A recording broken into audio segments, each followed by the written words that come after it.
Hello guys, in this video I am going to show you how to set the language in the Trailforks application.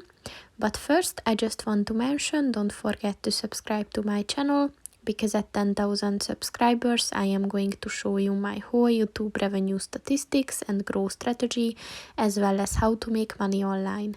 Let's jump into it. First of all, open the application on your phone. And then click on the three lines at the top of the page on the left. And then click on the settings button. And then click on the language button. And here, if you scroll down a bit, you will find all the available languages that you can set. So just click on the one that you want to use. And it is set. So that's pretty much it for this video, guys. See you in the next one. Goodbye.